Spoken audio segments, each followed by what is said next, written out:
Hello everyone and welcome back to the Shizen Hogo-Ku Zoo here on Planet Zoo in our franchise mode. Today we are going to be moving in our Gharials into a new habitat because their current one is not so good. So that's the best way to put it. For those of you that are new, welcome to our franchise mode in the Shizen Hogo-Ku Zoo. Now, I do want to mention one thing to those of you that have been here for quite a while. I usually bring out a Planet Zoo episode at least once a week. However, it's getting dragged out a little bit more because of a current situation I'm dealing with, and that is something called a job. Now, I've gotten a new job, so therefore things are kind of all over the place, but I'm working on getting you guys more Planet Zoo videos throughout the course of the future. Anyhow, let's talk about this habitat. Now, this is how this habitat's going to work. As you can see, I already have a building. This is the only viewing spot currently for the Gharial habitat that we're constructing. Now, with that being said, we are going to add in water to this habitat. As you can see there, that's probably about the line that we left it at, where at about waist level is where the water line is at. So you can see the Gharials when they're in the water while they're also out of the water. Now, the one thing that we do differently this time, which we haven't done with the habitat yet for some reason, is we also have our monorail system that will go through the habitat just a little bit, and I'll show you guys that later. However, onto the building, we make a castle-like structure to kind of fit in with the theme of the previous habitat, so we make sure we end up adding or keeping that consistent. But as you can see, we did do that little technique where we just sunk our pavement into the ground for the floor, so it's very consistent throughout the building, and therefore the path system doesn't have little open patches of like grass and stuff like that. So basically, if you look at the grid, the only area where people cannot walk around is like those little circular towers there because of how we constructed this building. We have not been on this side of the park for quite some time, so therefore we are going to be doing some major projects in here, and that involves changing the Gharial habitat like I mentioned in the last video, along with also changing up the Tiger Temple. Now, the Tiger Temple needs to be changed, and I mentioned this for a very valid reason. Now, the main iconic animal that we are going to have in this park is probably the Bengal tiger. Now, pandas are usually the biggest one. However, our tigers kind of have some sort of running theme to the park. In our monorail system, if you recall from a while ago, we actually have it so it's tiger colors while also being in a tiger pattern. So we're just trying to fit the consistency a little bit, but we need to fix that part up too. And the Gharial habitat, as you've seen earlier, is outdated and has some things that just don't work out very well with it that we need to change as well. So we're going to make sure we change that. But as for the building, as you see, I did add that red roof for the circle towers. Now, these towers, oddly enough, don't have you don't have a building piece to make it seem like it's like a castle, like circular top. I don't know what I'm really saying.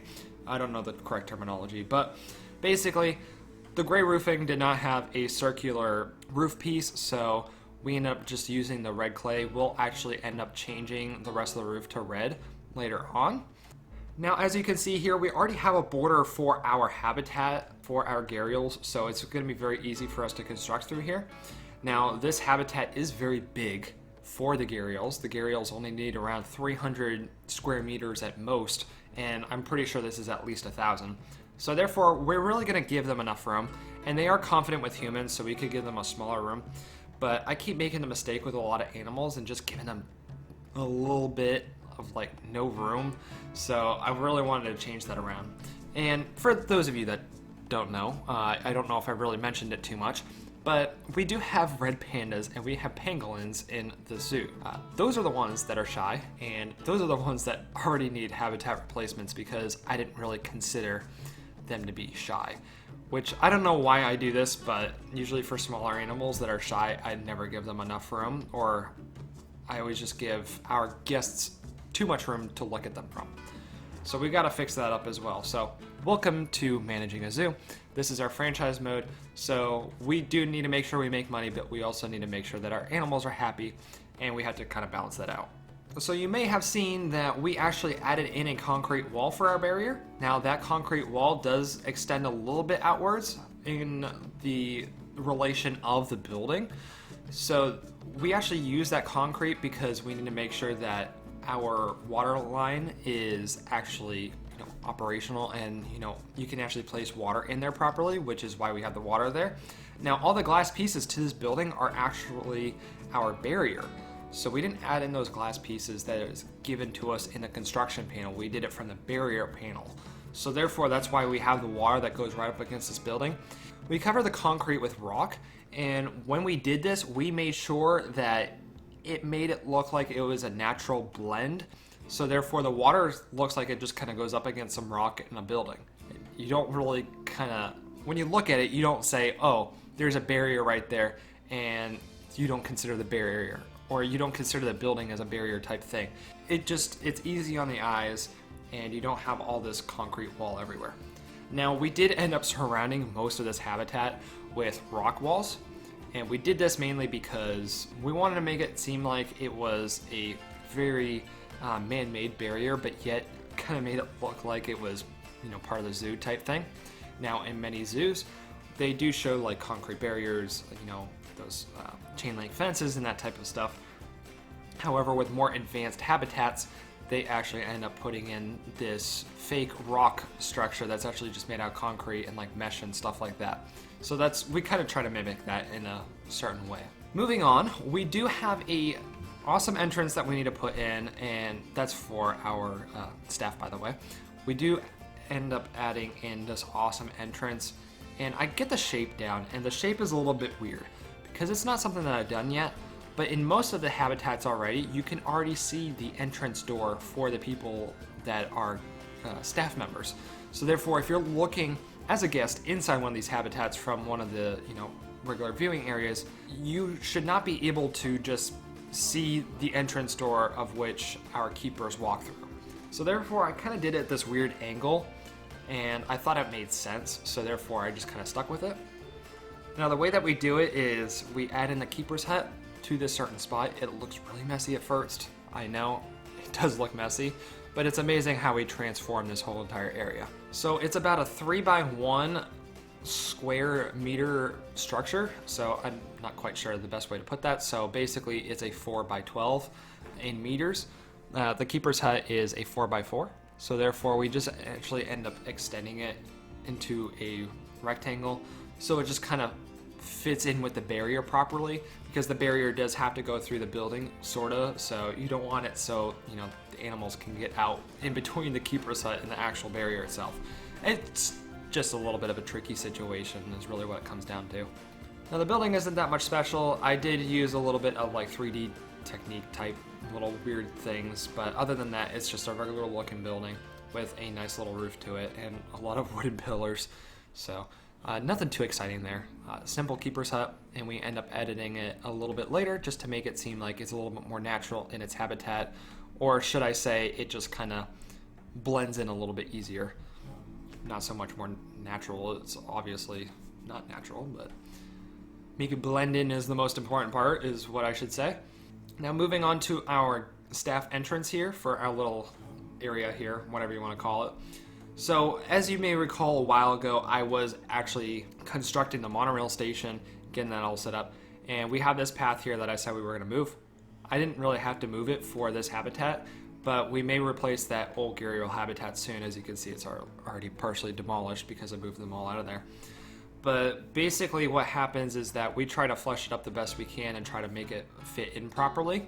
And once we actually figure out what we're going to replace for an animal there, we'll get that taken care of and fix the rest of it. But as you can see here, I do something a little bit different with hiding our staff entrance. Now our staff entrance does have a wall to it instead of a fence, unlike the one in the Serengeti Zoo. Along with this zoo itself, we don't use fences everywhere for our staff to walk through. So therefore we're going to give them a nice wall, like castle wall like structure that makes it seem obviously man-made, but it gives it a new little theme throughout the park, so therefore it's not consistent throughout all staff entrances. It's very important to break up that theme every once in a while. So the next thing that we move into is adding in some foliage, some trees, some rocks, etc. Not like we already don't have enough rocks, but we try to make it seem like this habitat is some sort of biome for these Gharials to live in. Now that means adding in plants, and that means adding in some trees. So it's really just a simple process.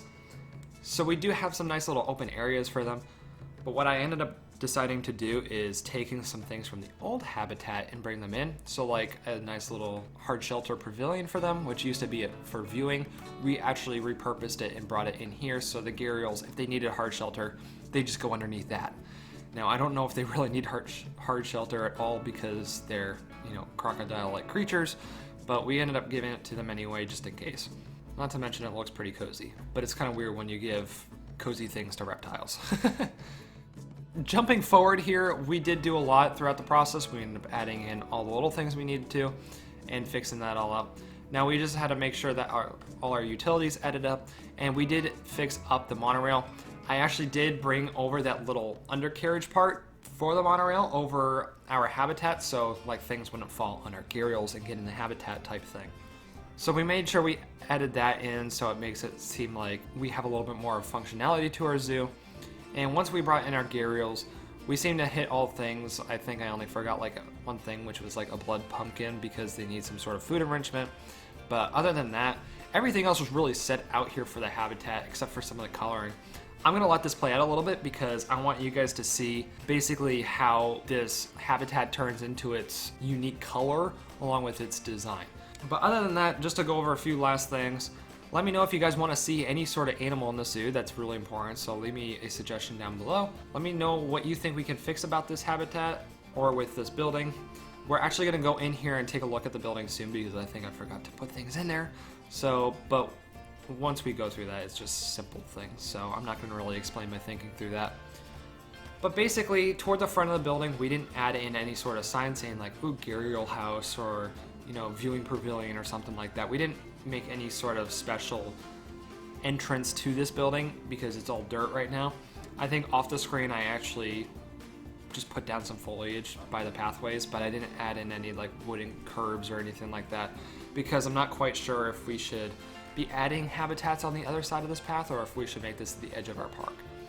So there's a lot of questions to go into this zoo, but I'm really excited about this zoo. It's like one of my favorite ones, and I can't seem to do good with any other zoo. So it seems like I got lucky with this type of design. One of the ones that I thought I would struggle with most, to be completely honest with you.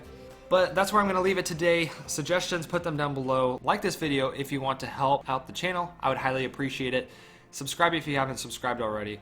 And join our Discord, become a patron today. I don't know. Figure out other things you can do. Watch some more videos. I don't know. Other than that, I shall see you guys in the next video. Goodbye.